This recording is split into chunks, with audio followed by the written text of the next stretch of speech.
جن لوگوں نے اپنی اولاد کو بے وقوفی سے ناسمجھی سے قتل کیا اور اللہ پر افترا کر کے اس کی عطا فرمائی ہوئی روزی کو حرام ٹھہرایا وہ گھاٹے میں پڑ گئے،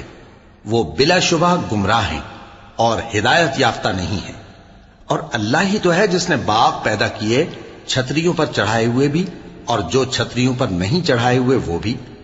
اور کھجور اور کھیتی جن کے طرح طرح کے پھل ہوتے ہیں، اور زیتون اور انار جو بعض باتوں میں ایک دوسرے سے ملتے جلتے ہیں اور بعض باتوں میں نہیں بھی ملتے۔ جب یہ چیزیں پھلیں تو ان کے پھل کھاؤ، اور جس دن پھل توڑو اور کھیتی کاٹو تو اس کا حق بھی اس میں سے ادا کرو، اور بیجا نہ اڑانا